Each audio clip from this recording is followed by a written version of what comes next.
Kia ora koutou katoa. Jay Wilson here from Te Pai Waho, connecting to you tonight through a number of platforms. And our kaupapa tonight is Whakapapa and change. But before we do that, I will open us up and then we'll get into things. Mai maranga wakarangona te rangi e tūnei, mai maranga wakarangona te papea takoto ake nei. Mai are wakatupu anuku e ue nei ki te pau o te pai wao e tūnei. Turuturu au iti waka maua kia tīna, hui e tāiki e. Tāiki e kia tātou, kia ora tātou katoa, I roto I tēnei pō. E mi ana kia tātou, e tangi ana ki o tātou mate, o ki tonu mai kia tātou ngā mau e tangai o rātou koru me nea tuki te pō, tēnā koutou, kia ora katoa tātou. So yeah, as I said, my kaupapa for tonight is going to discuss whakapapa and change. And but before I do that, I'm mindful that there's a whole lot happening at the moment, and so this is my piece to all of the different noise that's happening. Ko te aroa kia tātou e ngā iwi e oi nei te tū I te wā I tinei. Kia tō ia mai ko te mana wānui, ko te ngā kaunui e te iwi e. Okay, let's get into our kaupapa now. So I want to talk about whakapapa and change. And as I said a few sessions ago that I was doing a pivot and going to cover things that have happened in my week. And so I had attended an awesome little wānanga on Zoom about whakapapa. And so I'm going to talk about whakapapa generally. And then also got to watch a video with Missy of her nans and to do with weaving and change. So number one first, whakapapa, or as many of you will say, whakapapa. And as you say that, I better get a drink. So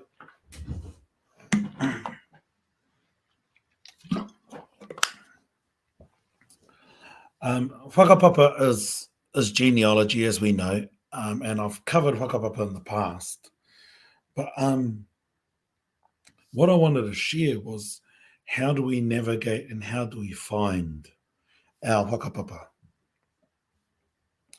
And so traditionally, there was only one or two scribes for each tribe.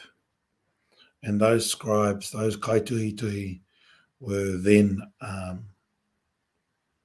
responsible for writing down what the tohunga instructed them to write down. And there was a very good check and balance. Sadly, in the Western world we live in, it's the scribes that have become famous because they are the writers rather than acknowledging the tohunga. But that's another take. And so traditionally in the Ware Wānanga, there were scribes. And prior to that, each family would have their own keepers of knowledge, and the tohunga would hold the higher whakapapa at a higher level. And then you got the Māori Land Court, and then over time, people would start to copy different manuscripts. And what happened, which can always happen, is human error. And so as human error comes into play, people will then start to argue, go, oh no, well, my tupuna said it's this, so it's right, it's this way. Oh no, my tupuna said it's this, you're wrong.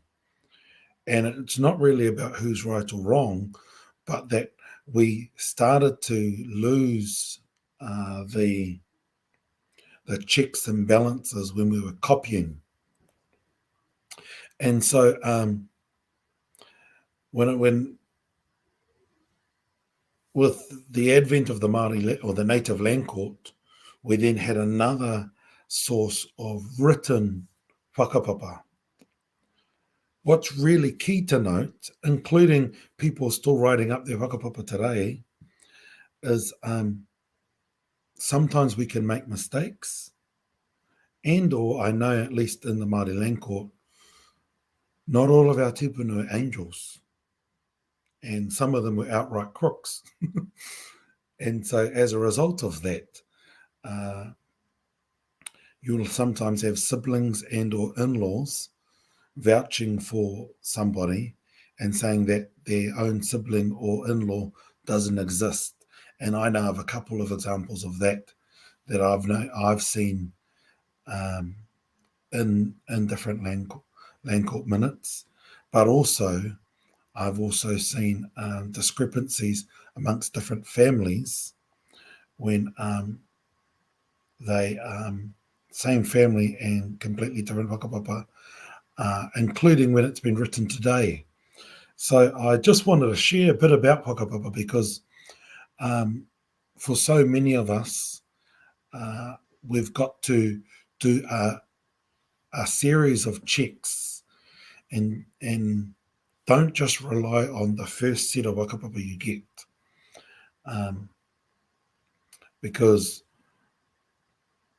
people should be checking. They should be looking not only at their own family books, but then also checking other written sources, and those who are alive who are able to share the stories about those different names and those different tupuna, because some people can still recite them off from generation 50 back or whatever. And so the most important thing is to check, to double up. And another thing is go for walks in cemeteries where you can then start to link things up as well, because at least from World War II onwards, they would start to also put different family members on their tombstones as well. Sometimes before that as well, but definitely after World War II. And the other thing is check all of those different tiki, all of those different toka maumahara, those memorial stones to different chiefs around the country, because they will also have different lines of descent on those stones. And they're usually marble, not always, but usually marble, and will have a whole lot of whakapapa there. So Katiaki, just wanted to share a bit on whakapapa. And then the other thing I wanted to share is around change. So I was watching Missy's Nan, and Missy's Nan, her Nan and her grandmother and her great-grandmother were part of the Renaissance and revival for weaving. And we were watching a documentary of them both. And the amount of change that was required for the likes of them and others to start sharing with people outside of their whānau, outside of their hapu. Because traditionally you kept the knowledge within your line. And when I mean line, I mean your greater whānau, not family. So your hapu. And what I learnt from that was Nan was talking about different examples, because different people will do different things. And so some will say you can't eat around weaving, which is the traditional way of doing it. You can't smoke and all of those other things. You keep that separate. Part of that comes from not just tapu, but practical reasons that you did your eating in a separate place. You didn't do it inside. You did it by your kouta or outside, and you did your weaving usually sometimes outside, but also inside. But it was all separate. And this lady was starting to hopo as she noticed that these kuia had let different ones come in and do, and they would leave their stand there, and in the same room but separate, they'd be having a kai. And that made this other woman start to hopo.